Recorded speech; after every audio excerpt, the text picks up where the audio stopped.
Hello everyone, welcome back to the channel. आप लोगों का स्वागत है। और आज हम कुछ इंपॉर्टेंट एंट्रीज देखेंगे जनरल एंट्रीज की। तो बहुत ही इंपॉर्टेंट लेक्चर होने वाला, आपका ध्यान से देखना। ऑलमोस्ट बहुत सारी इंपॉर्टेंट एंट्रीज कवर होगी, एग्जाम के लिए बहुत ही इंपॉर्टेंट है। सबसे पहले इंस्टॉलमेंट, जैसे एग्जाम्पल पर लिखा है Ram become insolvent and he paid 70 पैसे in a rupee. Amount due to Ram मान लो 10,000। देखो आप यहाँ जगह ध्यान से देखो, तो वो इंसॉल्वेंट हो रहा है। इंसॉल्वेंट का मतलब होता है कि when a person is not liable to pay his debt, जब वो अपना टैप चुकाने की पोजीशन में नहीं है, इंसॉल्वेंट। तो होता क्या है कि वो कोर्ट में जाके डिक्लेयर कर देता कि मैं हो गया हूँ भाई इंसॉल्वेंट। तो कोर्ट उसकी प्रॉपर्टी को सीज कर लेती है, फिर मार्केट में नीलाम करती है, फिर लोगों को पैसा देती है। जो पैसा आपका मिल गया, बाकी डूब गया। तो हमें उससे जो मिल रहा है वो मिल रहा है 70 पैसे नहीं, रुपए। 1 रुपए में सिर्फ 70 पैसे ही मिल रहे हैं। देखो इसकी एंट्री क्या, आपकी एंट्री होगी आपकी कैश या बैंक। बैंक लिखा होगा तो बैंक होगा, तो कैश अकाउंट डेबिट। जो पैसा डूब गया, bad debts account debit to Ram. Amount देखना ध्यान से, राम से लेने थे आपको 10,000, तो 10,000 तो राम में आ गया। दे कितना रहा, तो देखो कैसे निकलेगा। 10,000 लेने थे 70 पैसे इन रुपीज। 70 पैसे और 1 रुपए में होते हैं 100 पैसे। तो 70 पैसे इन रुपीज का मतलब कि वो 70% दे रहा सिर्फ। तो 7,000 बैंक में आ जाएगा, मतलब कैश में आ जाएगा, बाकी 3,000 आपके डूबे। यहाँ पे 40% 50% कुछ भी लिखा हो सकता है। तो ये आपकी एंट्री है, ठीक है, पहली एंट्री। दूसरी एंट्री की बात करते हैं। अब यहाँ तो दे रहा था ना, मान लो कोई पूरा पैसे लेके भाग गया। जैसे मान लो लिखा श्याम बिकम इंसॉल्वेंट या बैड डेब्ट्स। इंसॉल्वेंट तो कुछ देता है ना। श्याम बिकम बैड डेब्ट्स, ऐसा भी लिखा हो सकता है। Amount due to Shyam is not recoverable. Amount due था शाम को जो रिकवर ही नहीं होगा, मतलब बैड डेब्ट्स। तो इसमें एंट्री देखोगे, बस ये कैश नहीं गायब हो जाएगा, तो एंट्री इसकी हो जाएगी bad debts account debit. Bad debts account debit to Shyam. एक सिंगल अमाउंट होगा, वही अमाउंट आप लिख दोगे। दूसरी एंट्री, ठीक है। ऑनलाइन बच्चे जो हो आप लोग नोट करते रहना। दो एंट्री हो गई, आज बहुत सारी इंपॉर्टेंट एंट्री देखिए। तीसरा, मान लो कोई आपका पैसा लेके भाग गया था, किसी दिन आपको मिल गया रास्ते में, तो आपने उसको 2-4 थप्पड़ मारे और अपना पैसा रिकवर कर लिया, जितना भी रिकवर हो। तो उसको बोला जाता है बैड डेब्ट्स रिकवर। इसकी थ्योरी आपको पहले पढ़ रखी है चैप्टर 2 के अंदर। Bad debts recovered, bad debts recovered मतलब डूबा हुआ पैसा मिल जाना। तो बैड डेब्ट्स रिकवर्ड की जो एंट्री होती है वो कैश या bank account debit to bad debts recovered. जो भी अमाउंट होगा सीधा अमाउंट लिख देंगे। क्लियर बात। अगली एंट्री अब आती है, जितनी एंट्री गुड्स के ऊपर है। गुड्स मान लो आपने दान कर दिया, goods given as charity. Goods given as charity, आपने दान में गुड्स दे दिए। गुड्स दिए दान में, चैरिटी आपके लिए खर्चा है, तो charity account debit to goods दिए हैं, तो गुड्स के लिए हम वर्ड यूज करते हैं परचेज। तो एंट्री हो जाएगी आपकी charity account debit to purchase. ये अगर गुड्स की जगह मान लो हमने पैसा कैश या चेक दिया होता तो फिर एंट्री होती charity account debit to cash या बैंक। उसके बाद अगला है goods distribute as free sample. Goods distribute as free sample. आपने देखा होगा जब आप लोग कोई प्रोडक्ट खरीदते हो तो उसमें कभी कभी छोटा मोटा, जैसे आपने सपोज को शैम्पू खरीदा तो उसके साथ एक छोटा सा फेस वॉश फ्री में देते हो, तो उसके पैसे नहीं लेते, पर आप इससे देते कि आप उस प्रोडक्ट को यूज करो। कंपनी का नया प्रोडक्ट होता है, आप देखो अगर आपको अच्छा लगेगा तो आप उसका फिर बड़ा पैकेट खरीदोगे। तो एक तरह से कंपनी अपना एडवर्टाइजमेंट करती है। तो भाई ये फ्री सैंपल है, एक तरह का एडवर्टाइजमेंट है। तो इसकी एंट्री देखो क्या होती है। इसकी एंट्री होती है फ्री सैंपल लिख लो या फिर एडवर्टाइजमेंट अकाउंट डेबिट टू, आपने गुड्स दिया है तो परचेज लिख देंगे। ठीक है, 3 एंट्री। ये भी आप स्क्रीनशॉट ले सकते हो। देखो 3 और 2 5 एंट्री हो गई। कुछ और नई एंट्री आते हैं। अगला, अब मान लो कुछ सामान अपने घर के लिए ले गया प्रोप्राइटर, तो goods taken by proprietor. Proprietor का मतलब owner, for personal use. Personal use के लिए प्रोप्राइटर अगर बिजनेस से गुड्स लेके चले जाता है तो ये आपके लिए क्या एक तरह की ड्राइंग है। तो drawing account debit to goods ले गया है तो परचेज अकाउंट। वही यहाँ पे गुड्स की जगह बाकी चीजें भी ले जा सकता है। मान लो गुड्स की जगह कैश ले गया होगा तो वहाँ पे क्या परचेज की जगह कैश लेंगे, चेक लेगा तो चेक लेंगे। ठीक है। इसके बाद एक बहुत इंपॉर्टेंट एंट्री है जो ध्यान से देखो, ये भी गुड्स के ऊपर ही है। Goods loss by fire. तो लॉस बाय फायर हो चाहे लॉस बाय थीफ हो, दोनों में एक ही ट्रीटमेंट होती है, फायर और थीफ। तो गुड्स लॉस हुआ तो आपको एक लॉस है, तो इसकी एंट्री देखो क्या होगी। तो इसकी एंट्री होती है loss by fire account debit to purchase. अगर थीफ होगा तो loss by thief account debit to purchase. देखो ये एंट्री तो ये हो गई। इसके बाद ध्यान रखना, इसके बाद इसमें दो कंडीशन हो सकती है। पहली एंट्री तो आपने कर दी, ये एंट्री तो आपकी होगी loss by fire to purchase. अब इसमें दो कंडीशन है, एक आपके गुड्स का नॉट इंश्योर्ड। नॉट इंश्योर्ड का मतलब कि इंश्योरेंस नहीं है। दूसरा इंश्योर्ड का मतलब कि आपके पास इंश्योरेंस है। इंश्योरेंस के बारे में जानते हो ना, आजकल हर चीज का अपना इंश्योरेंस करा के रखते हैं। तो देखो अगर इंश्योरेंस नहीं है तब तो कोई बात ही नहीं हुई। इंश्योरेंस है तो सिर्फ एक ही एंट्री, अगर इंश्योरेंस है तो सिर्फ एक सिंगल एंट्री होगी आपकी, यही loss by fire account debit to purchase. Thief है तो loss by thief account debit to purchase. लेकिन अगर मान लो गुड्स का आपने इंश्योरेंस करा रखा है तो आपका लॉस हो तो आप जाओगे ना इंश्योरेंस कंपनी के पास, तो एक इसके अलावा दो एंट्री होगी। आप क्या जाओगे इंश्योरेंस कंपनी से अपना क्लेम करोगे। इंश्योरेंस कंपनी से क्या करेंगे हम, क्लेम करेंगे। और क्लेम करने के बाद आपको क्लेम रिसीव होगा। तो रिसीव होने में दो बातें होंगी, या तो फुल पैसा मिल जाएगा या कुछ पार्ट मिलेगा। जैसे आपको 1 लाख का लॉस हुआ तो हो सकता है इंश्योरेंस कंपनी आप पूरा का पूरा 1 लाख रुपए दे दे, या हो सकता है कि 80,000 ही दे या 50,000 ही दे। तो मतलब अगर इंश्योरेंस नहीं है तो आपको एक सिंगल एंट्री करनी है, loss by fire account debit to purchase हो गया। लेकिन अगर इंश्योरेंस है तो एक एंट्री ये, फिर दूसरी एंट्री है इंश्योरेंस मांगने की, फिर तीसरी एंट्री क्लेम मिलने की, ये 3 एंट्री होंगी। तो अब क्या होगी वो देखते जरा। तो विदाउट इंश्योरेंस में सिंगल एंट्री क्लियर है। अब आता है अगर इंश्योरेंस हो, तो इंश्योरेंस होगा तो मैंने अभी बताया आपको 3 एंट्री करनी है। पहली एंट्री लॉस हुआ तो loss by fire account debit to purchase, पहली एंट्री तो ये होगी। एग्जांपल भी दिखाऊंगा मैं आपको इसका एक। दूसरा आप क्या करोगे, आप इंश्योरेंस कंपनी से पैसा मांगोगे, तो insurance company account debit to किस चीज का पैसा, लॉस का, तो लॉस बाय फायर। दो एंट्री तो सेम ऐसे डिक्ट हो जाएगी। ठीक है। अब क्लेम मिलने में भी दो कंडीशन है, या तो पूरा पैसा मिलेगा या कम मिलेगा। पूरा पैसा मिला तो bank account debit to insurance company. पूरा नहीं मिला तो bank account debit to insurance company.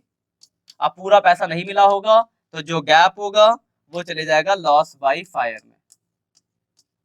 Actual loss आपका तो 3 एंट्री होंगी इसमें। जैसे एग्जांपल पर इसको आप स्क्रीनशॉट दे सकते हो, ये पेज अगला पेज। जैसे एग्जांपल लेते हैं, मान लो लिखा हुआ है goods loss by fire 10,000 and insurance claim receive 80%। आपको जो गुड्स का लॉस हुआ वो कितने का हुआ है, 10,000 रुपए का, लेकिन इंश्योरेंस सिर्फ 80%, 8,000 मिल रहा है।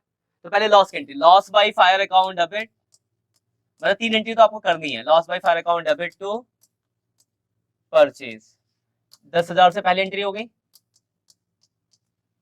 अब एक बात बताओ, अगर आपको 10,000 का लॉस हुआ है तो आप कंपनी से क्लेम भी तो 10,000 ही करोगे, तो क्लेम की एंट्री भी 10,000 से ही होगी। तो एंट्री करोगे insurance company account debit to किस चीज का लॉस हुआ, लॉस बाय फायर, कितना 10,000। यहां तो कोई दिक्कत। अब आपको क्लेम मिलेगा तो क्लेम मिलने की एंट्री जान लेते हैं। तो क्लेम मिलेगा तो bank account debit insurance bank account debit to insurance company. तो देखो आपने क्लेम कितने का किया था, 10,000 का, पर आपको सिर्फ 80% 8,000 ही मिला। तो बाकी जो बच गया वो आपका एक्चुअल का लॉस है, तो किस में चले जाएगा, लॉस बाय फायर में 2,000। ये 3 एंट्री हो जाएगी। वही अगर यहाँ फुल क्लेम होता तो ये एंट्री हो जाती bank account debit to insurance company पूरे 10,000 से। हाँ मतलब कौन सा क्वेश्चन, हाँ ये क्वेश्चन जो था ना, इसमें मतलब 3 एंट्री होगी, पहली ये होगी, दूसरी होगी, मतलब तीनों एंट्री करनी पड़ेगी आपको। हाँ एक ही क्वेश्चन की 3 एंट्री है। Clear point. तो देखो अगर विदाउट इंश्योरेंस है तो एक सिंगल एंट्री होगी ये वाली, लेकिन अगर विद इंश्योरेंस है तो फिर आपको 3 एंट्री, मतलब यहाँ पे यहाँ कहाँ गए, यहाँ नहीं, ये हाँ ये रहा पहला पेज, ये रहा। तो अगर सिर्फ विदाउट इंश्योरेंस है, ये रहा, विदाउट इंश्योरेंस तो ये सिंगल एंट्री, लेकिन अगर इंश्योरेंस है तो फिर 1, 2 और 3 एंट्री। तो अब ये 3 एंट्री का एग्जांपल लेता, 3 एंट्री करके दिखाएगी। तो ये आपका अगर गुड्स आपके लॉस बाय फायर होते हैं उस केस में एंट्रीज है। कुछ और एंट्रीज है, देख लेते हैं कौन कौन सी रह रही है। एक एंट्री है और, जैसे अगर कोई हम एसेट्स खरीदते हैं तो खरीदते टाइम अगर खर्चा करें तो उसका क्या होगा, तो उसकी बात कर लेते हैं।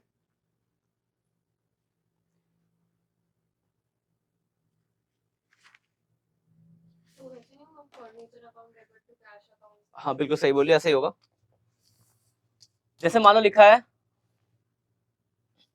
वेजेस पेड फॉर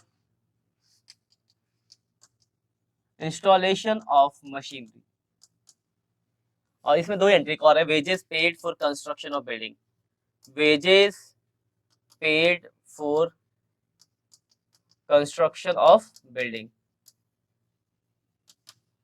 देखो ध्यान समझना, नॉर्मली वेजेस पे करने की एंट्री क्या होती है, wages account debit to cash. लेकिन एक बात और, सपोज मैं बिल्डिंग बना रहा हूँ, तो बिल्डिंग बनाने में लेबर भी तो लगते हैं, तो लेबर को जो मैं कॉस्ट दे रहा हूँ, क्या वो बिल्डिंग के कॉस्ट का पार्ट नहीं होगा, बिल्डिंग का होगा ना। जैसे मान लो ये बिल्डिंग बनवा रहा हूँ मैं, तो बिल्डिंग बनाने में मेरा रॉ मटेरियल लगा मान लो 50 लाख का, और 20 लाख रुपए लेबर का खर्चा किया, तो मुझे तो बिल्डिंग 70 लाख की पड़ी ना। तो खरीदते टाइम अगर कोई खर्चा होता है तो उसकी कॉस्ट का पार्ट होता है। तो जैसे वेजेस पे किया इंस्टॉलेशन ऑफ मशीनरी में, तो इसकी वेजेस नहीं मशीनरी एंट्री होगी, machinery account debit to cash या बैंक। वैसे वेजेस पे किया कंस्ट्रक्शन ऑफ बिल्डिंग पे, तो एंट्री क्या हो जाएगी, building account debit to cash या बैंक। ठीक है एंट्री। और एक एंट्री मान लो इनके ऊपर डेप्रिसिएशन भी तो हो सकता है, डेप्रिसिएशन और मशीन एसेट्स। डेप्रिसिएशन याद है ना, क्या था डेप्रिसिएशन का मतलब, हाँ मतलब खराब जरूर नहीं, खराब यूज करने से भी वैल्यू घटती है, मतलब यूज करने से उसकी वैल्यू जो घट रही है डेप्रिसिएशन है। तो डेप्रिसिएशन का मतलब एसेट्स घटा, तो एंट्री होगी डेप्रिसिएशन अकाउंट डेबिट तो जो भी हुआ एसेट, जैसे डेप्रिसिएशन ऑन मशीनरी है तो depreciation account debit to machinery, depreciation on building तो depreciation account debit to building. ये तीन और नई एंट्री है, यहाँ से रिकॉल कर दो, फिर कुछ और एंट्री देखेंगे। तो हमने आज कौन कौन सी एंट्री देखी अभी तक फिलहाल, तो ये तो 12th का यहाँ से। तो जो भी बच्चे आप लोग जितने भी बच्चे ऑनलाइन आप देख लेना, इन्हें नोट डाउन करो, बहुत ही इंपॉर्टेंट चीज है। 4 एंट्री भी और लिखूंगा। पहली, अगर कोई इंस्टॉलमेंट हो गया, दूसरा है बैड डेब्ट्स, तीसरा बैड डेब्ट्स रिकवर्ड, चैरिटी कर दी हमने, डिस्ट्रीब्यूट कर दिया फ्री सैंपल, स्क्रीनशॉट भी ले सकते हो आप लोग। उसके बाद आपका प्रोप्राइटर ले गया पर्सनल यूज के लिए, तो यहाँ पे देखो गुड्स है तो परचेज, कुछ और भी कैश बैंक होगा तो कैश बैंक लिख देंगे, मशीन होगी तो मशीन लिख देंगे। उसके बाद लॉस बाय फायर है उसकी एंट्री, तो लॉस बाय फायर में कंडीशन आया था सिर्फ लॉस बाय फायर है तो एक single entry loss by fire to purchase. लेकिन अगर उसी के साथ साथ इंश्योरेंस क्लेम है तो 1, 2 और 3 एंट्री होंगी, जो जिसके ऊपर ये वाला एग्जांपल है जो आपको अच्छे से क्लियर होगा। उसके बाद है आपका, अगर किसी भी एसेट्स के इंस्टॉलेशन पे, अगर हम मशीन के फर्नीचर के इंस्टॉलेशन पे अगर वेजेस पे करते हैं तो उस एसेट्स का पार्ट होगा, कंस्ट्रक्शन और बिल्डिंग पे तो उसका पार्ट होगा, तो उसी के पार्ट में जुड़ गया। उसके बाद अगर डेप्रिसिएशन तो डेप्रिसिएशन पे, ठीक है। अब आते हैं एक्सपेंसेस पे, ये पेज एक्स्ट्रा कहां से, अच्छा 12th का ही पेज रह गए, उसके अगले पेज पे आते हैं। अगला पेज, अगली एंट्री आपकी है आउटस्टैंडिंग सैलरी, आउटस्टैंडिंग एक्सपेंस की कर देता हूं मैं, तीनों एंट्री करके दिखाता हूं आपको एक्सपेंस की। देखो एक्सपेंस की एंट्री में देखो क्या क्या कहानी है। पहला, अगर कोई भी एक्सपेंस अगर आप पे करते हो, एक्सपेंसेस पेड, या किसी बहुत बच्चे गलतियां करते हैं एक्सपेंस एंट्री, तो एक्सपेंस पे करने की एंट्री आप जानते हो, expense account debit to cash या बैंक, यही थी ना एंट्री। अभी कोई भी एक्सपेंस, जैसे आपने सैलरी पे किया तो salary account debit to cash bank, wages pay किया तो wages account debit to cash bank. अब इसका उल्टा, अगर वही मान लो आउटस्टैंडिंग है एक्सपेंस, मतलब एक्सपेंस पे करना अभी बाकी है, तो अगर एक्सपेंस आउटस्टैंडिंग है तो एंट्री क्या थी आपकी, expense account debit to outstanding expense. जैसे मान लो लिखा सैलरी आउटस्टैंडिंग, तो एंट्री हो जाएगी salary account debit to outstanding salary, wages outstanding तो wages account debit to outstanding wages. और तीसरा इसमें हो सकता है अगर प्रीपेड एक्सपेंस, प्रीपेड एक्सपेंस मतलब एडवांस आपने पे किया, तो प्रीपेड एक्सपेंस आपके लिए होता है एसेट्स, तो एंट्री हो जाएगी prepaid expense account debit to expense account. जैसे मान लो लिखा है प्रीपेड रेंट, तो एंट्री क्या होगी, prepaid rent account debit to rent. तो एक्सपेंस में 3 करनी, जैसे मान लो सैलरी पे लेते हैं, salary paid, salary account debit to cash, salary pay करना बाकी आउटस्टैंडिंग, तो salary account debit to outstanding salary, salary prepaid तो प्रीपेड सैलरी टू सैलरी, ठीक है। वैसे इनकम पे भी हो सकता है, तो इनकम पे भी आ जाते हैं। इनकम क्या होती है, रिसीव होती है, तो इनकम रिसीव की एंट्री याद है, क्या होती थी एंट्री, कैश या bank account debit to income, cash या bank account debit to income. जैसे कमीशन रिसीव हुआ तो कैश या bank account debit to commission. अब मान लो कमीशन मिलना बाकी, अक्रूड कमीशन, मतलब अक्रूड इनकम, इनकम मिलना आपको क्या है बाकी, अक्रूड इनकम। तो अगर इनकम मिलना बाकी है तो आपके लिए एसेट्स है, तो एंट्री होगी accrued income account debit to income account. और तीसरा हो सकता है आपको इनकम एडवांस में मिल जाए, एडवांस इनकम। तो अगर आपको एडवांस में इनकम मिल जाती है तो एंट्री होगी आपकी income account debit, income account debit to advance income. Income के ऊपर 3 कंडीशन, जैसे एग्जांपल फॉर लेते हैं, कमीशन रिसीव तो एंट्री हो जाएगी cash account debit to commission, मतलब cash account debit to commission. Accrued commission मतलब मिलना बाकी है, तो accrued commission account debit to commission. और कमीशन रिसीव एडवांस तो फिर एंट्री हो जाएगी commission account debit to advance commission, ठीक है। तो कुछ एंट्रीज है, ये आपके, ये बहुत इंपॉर्टेंट चीज है, बहुत ज्यादा गलतियां होती है आते एग्जाम में, तो इसकी एंट्री बहुत कम है बुक के अंदर। तो ये हो गई, इससे पहले आपका ये हो गया आपका, इससे पहले जो भी ऑनलाइन बच्चे देख लो जरा, मैं शुरुआत से आपको रिकॉल करा दूं। यहाँ से पहली एंट्री आपने देखी इंस्टॉलमेंट की, नोट डाउन कर लेना। दूसरी फिर बैड डेब्ट्स की एंट्री, स्क्रीनशॉट लेते रहना, bad debts recovered, charity, distributors free sample. उसके बाद प्रोप्राइटर ले गया पर्सनल यूज के लिए, loss by fire, loss by fire की कंडीशन, इंश्योरेंस के साथ, इंश्योरेंस के बिना। उसके बाद आया आपका wages installation, wages paid for building, depreciation हो गया। फिर उसके बाद ये कुछ एक्सपेंस और इनकम के एंट्रीज। तो ये कुछ एंट्रीज है, 10-12 नई एंट्रीज हमने देखी। तो आज के लिए इतना ही। इन सारी एंट्रीज को आप लर्न कर दो कि बहुत इंपॉर्टेंट एग्जाम है, यहाँ से एक या दो, मतलब समझो 5 नंबर का क्वेश्चन तो 2-3 एंट्री यहीं से आती है, ठीक है। मिलते हैं नेक्स्ट लेक्चर में, तब तक के लिए बाय बाय।